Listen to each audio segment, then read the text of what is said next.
Greetings, people. It's Jared here, Wolfgang One, back to do another Transformers review. Now, this week, thinking of sort of last week's like sort of master sort of thing, I thought I'd go back to Generation One Target Masters because apparently I've not done one of those for a while. And I thought I'd review a figure that I don't actually ever recall having reviewed before. Now, I may be entirely wrong, and this may be just the Alzheimer's finally getting a hold of me after all these years of fucking teasing me with it. Right, but I thought this week I'd review I'd review an all about Target Master. I was going to review Crosshairs. I think his name's Crosshairs. But I took a look at his stickers and they are absolute dog shit. So he needs a complete revamp and overhaul. But I found one that's actually in pretty good condition. So, ladies and gentlemen, let's take a look this week at Generation 1 Targetmaster Hot Rod. Okay, so here is Hot Rod in his alt mode. He transforms. Oh well, this is where it started getting a little bit nebulous. He transforms into a Cybertronian car. Now it's 20 years after whatever the case may be. 20 years after the end of the G1 cartoon.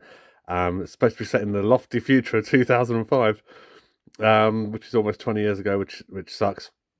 And he turns into a Cybertronian car. So maybe by what they were trying to say was by that stage, we could be driving cars like this in the future. We're not. We're still driving fucking Ford Focuses, but whatever.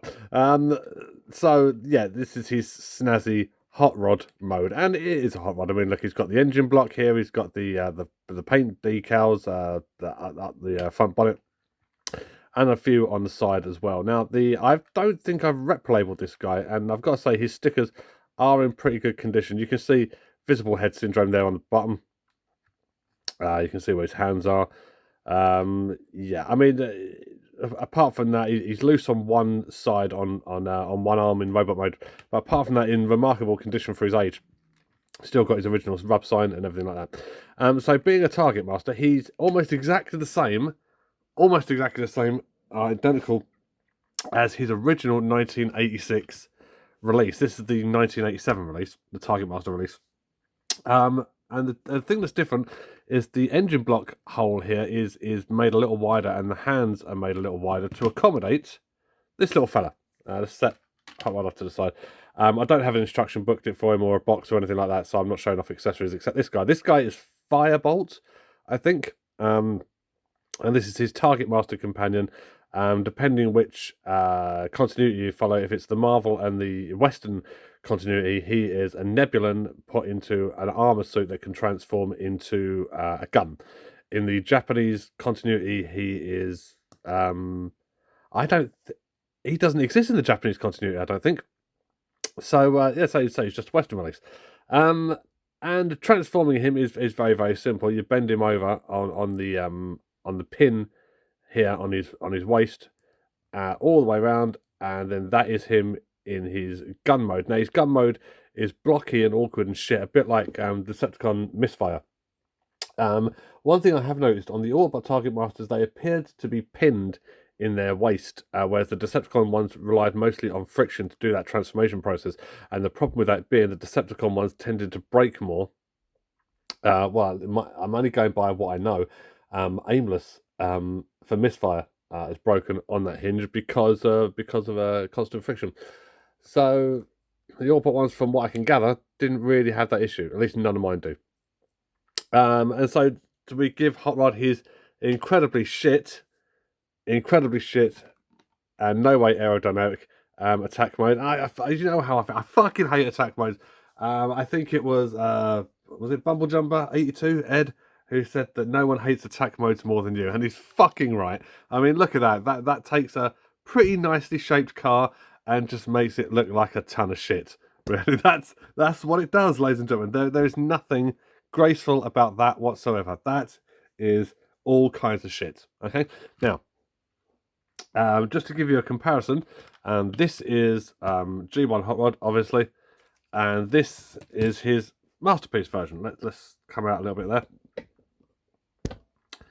Focus. There we are. So you can see the size difference between the two. Why is that not focusing? Focus, you fuck. I'm only going to ask what. There we go. And it's, I mean, there's a noticeable size difference between the two of them. My masterpiece one, you can see all the paint coming off the or the chrome paint coming off that. And I've touched this maybe about half a dozen times since I got it, and it's sat there in this shelf ever since. And do you know what? It's not his review. It's not his review. Fuck it. We're looking at G1 Hot Rod here. And you know what? For what it is, I mean, going by 1987 aesthetic, 1986 aesthetic, he's quite sleek. He's pretty sharp looking. The chrome is amazing after all this time. I'm not entirely sure that's focusing. The chrome is entirely sharp after all this time on the engine block and the I don't know what those are. The side exhausts. Plastic hasn't really dulled, which is cool. And the plastic canopy just up here hasn't cracked in any way. So, and he still has rubber tyres. Now, there was 2 releases. I'm not sure about the Targetmaster release, but on the original release, there was 2. There was either a plastic foot version, which is akin to what I've got here, or there was a metal feet version, which actually, if you just bear with me just 1 second, yeah, it looks like I've got the metal foot version of the original G1 Hot Rod. And once I've sticked him up and tarted him up and everything like that, I'll do a review on him. But considering this one's in a better condition, I thought, well, do you know what? Let's do that. Transformation for this guy is, I mean, there's not a lot else I can say about the Yacht mode, really. I kind of like it. The back wheels being hidden a little bit, like a Citroen something or another. Not sure what it was. It looks pretty cool. It does look pretty cool. Holds together very, very well. Rolls lovely on those wonderful little rubber tyres. I think there was also a plastic wheel version as well. I'm not entirely sure. So, taking it to robot mode, ladies and gentlemen, we are going to start by pulling out the back of the car. Like this. I say like this. Unless it decides this particular moment to get fucking stuck like a cunt. There we are. Fuck me, it's one of my reviews, isn't it? Then we start by taking these black tabs at the back and folding them around for the feet. That's basically the legs done. Then we want to start detaching the front bonnet and taking the arms out from underneath, and then pop the bonnet from underneath, because that's where the head is going to come up. There we are. Just like sort of release it like that, and then start bringing the head up and round. Leave that there for the time being. Start to move the back section all the way around, just like that. Okay, then we can afford to stand him up a little bit.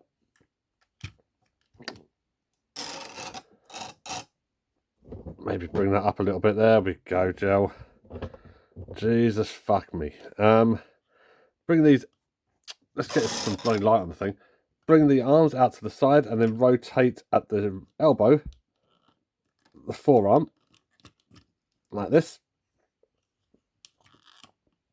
Just like that. Spin this waist section around, like that, and there's a reason for that. And then all you've got to do is flip the head round, like this. And then, yeah, I think that's it. And then lock the whole thing down into place. Stay where you are, you piece of shit. Am I doing that the wrong way? There we are. Yeah, I've done it the wrong way. And then bring the whole chest section down and lock it into place on that little tab into the waist section.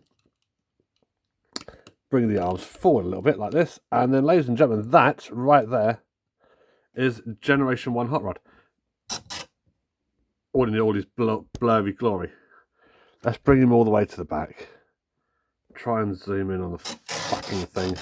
There we go. Jesus Christ. Do you know what? I wonder why I go back to doing reviews, because sometimes this is fucking painful, ladies and gentlemen. It really is. So that, right there, with a little bit of light on him, I would hope, is Generation 1 Hot Rod. And do you know what? I like him. I like the overall design of the robot. I like the colours, the particular silver, red, and yellow accents on the stickers. Sort of merge very, very nicely in with the overall maroon red, and I think, and obviously the orange as well. There's a good contrast and a good balance of different colours there, and yeah, you can see he's in his face. I mean, the face sculpt is fantastic. There we go. The face sculpt is lovely. Really, really nice. It's just a shame that when they got round to making him Rodimus Prime, they made him look like a narcoleptic, really. But, you know, what can I say? What can I say about that? He is, yeah, as I said, he's a bit loose. He's a bit loose on that arm just there. Fucking hell. A bit loose on that elbow pin just there. Sometimes I feel like that pin's going to fall out, but so far it hasn't. And then to give him his final look with Firebolt just here, we're going to transform Firebolt back into what is supposed to be a gun, but actually just kind of looks like a storage box. Put him in his hand like that. And then that right there is Hot Rod. Now, the only downside to this that I can see, right, is the Targetmaster Companion. Now, the reason I say that is because Cup has quite a long barrel gun, Blur has a long barrel gun, Crosshairs has a long barrel gun. This guy, on the other hand, much like Misfire, ends up getting this strange little blocky, stubby, poxy fucking thing that I'm not entirely sure works. It certainly doesn't work for the attack mode, but then again, as you know, attack modes rarely work. But it just doesn't...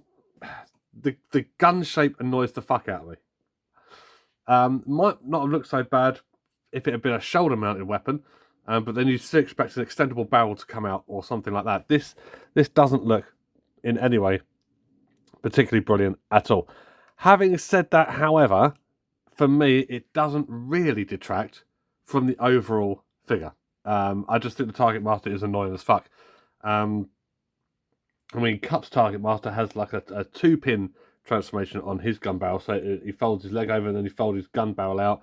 It looks much better. I don't see why they couldn't have done something similar to this, but maybe make it a single barrel weapon. I mean, I don't know. I'm just spitballing ideas here.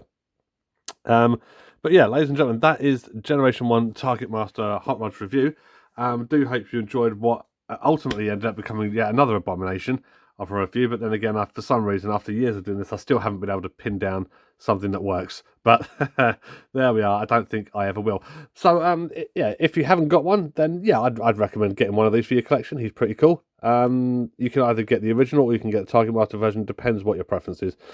Just be prepared for the actual Targetmaster's final form, this gun here, to be a massive fucking letdown.